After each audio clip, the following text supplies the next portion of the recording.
After you've started off with a paragraph or two introducing us to your main character and piquing our interest in the story, start from the beginning.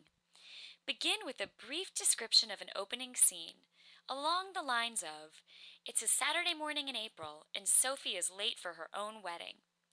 Make sure you use plenty of action. X happens, then Y happens, Z happens, and so forth. I tend to use a little bit of dialogue in outlines, but only a line here and there when it enhances the storyline.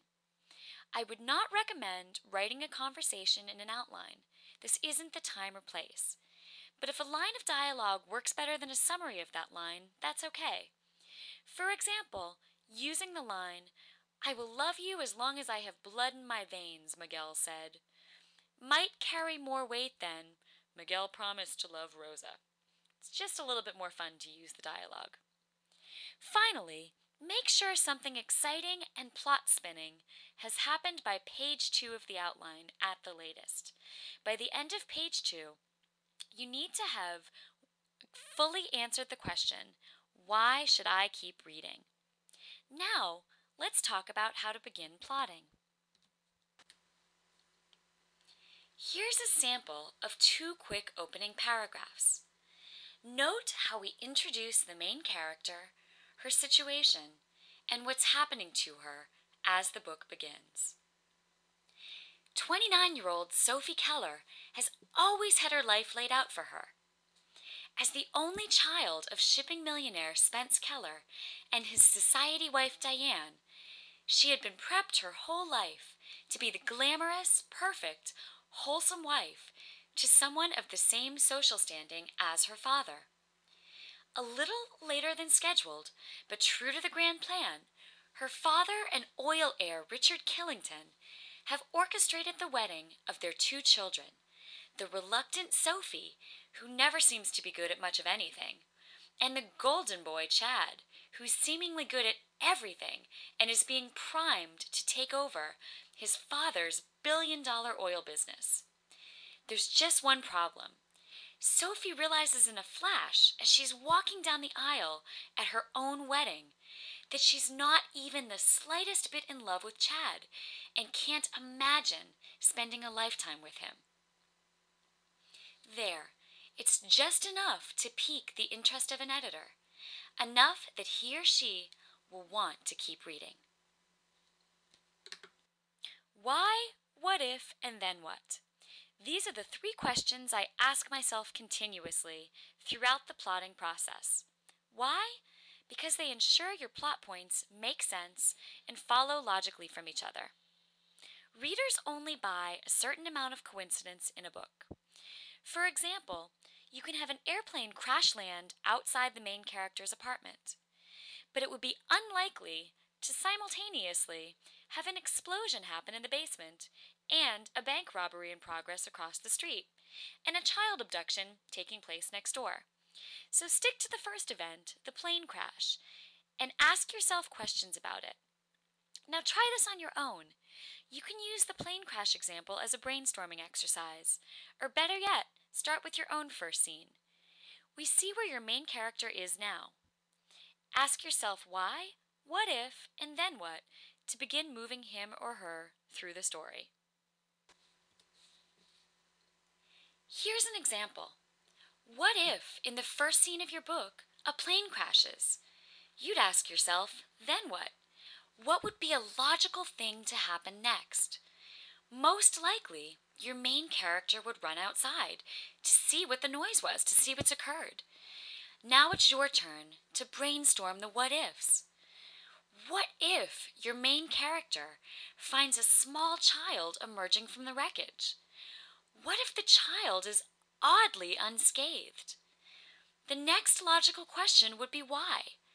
Why is this child unhurt, although he's apparently just been in a plane crash? Your child... Sorry, Gretchen, I'm going to begin this slide over because apparently I can't read. I'm beginning over. Here's an example. What if, in the first scene of your book, a plane crashes? You'd ask yourself, then what? What would be a logical thing to happen next? Most likely, your main character would run outside to check out the commotion. Now it's your turn to brainstorm the what ifs. What if your main character finds a small child emerging from the wreckage? What if the child is oddly unscathed? The next logical question would be why? Why is this child unhurt, although he's apparently just been in a plane crash? Your character will be asking this, and so should you, the writer. Maybe there's something special about this child. Maybe your character will discover, through the course of the book, that the child has superpowers. See how everything evolves logically from everything else? This method, in time, will help you craft your whole book, even if your book doesn't have anything to do with plane crashes or superpowers. When in doubt, keep asking yourself these 3 questions. Then what if, and why? Many beginning writers mistakenly believe that one scene equals one chapter. This is not necessarily so. Most traditionally written novels, in fact, feature more than one scene per chapter. That said, your outline should not list chapter breaks. This is something that will develop more naturally once you begin writing. Many first-time outliners also mistakenly think they have to keep their ending a vague secret, sort of like book jackets hint at what happens without giving everything away. But outlines are not book jackets. An outline is where you lay all your cards on the table. You should know how your book ends, and later, an agent or publisher should clearly know how your book ends too. Speaking of endings, they don't have to be perfect. You should tie up all your plot lines and leave a reader with a feeling of satisfaction. But not everyone has to live happily ever after in the storybook sense of the word. The beautiful thing about an outline is that it's a planning tool. That means that no thought, idea, or answer is wrong. Try to bear in mind where you hope to go, but don't be afraid to try out other ideas along the way. If something doesn't work on the page, don't be afraid to cut it out and go back. It's a lot like a choose-your-own-adventure novel, except this is more than just a storybook afternoon. This is the beginning of one of the most exciting, fulfilling journeys you'll take in your lifetime, the journey of your first novel. So let's review what we've learned. The best way to learn how to write your own outline is to outline a handful of other books in your genre. Analyzing what works in those books and when various plot points occur can help you build your own framework. There are several rules for standard outline writing format. Right now, the outline you're writing is for your own use, but you'll eventually use it to pitch your own book to agents and editors. So it's a good idea to learn about format now. An outline is your roadmap, but it's not set in stone. When you sit down to write, begin at the beginning and keep asking yourself why, what if, and then what. Never be afraid to go back and change things if you realize there might be a better path to the end.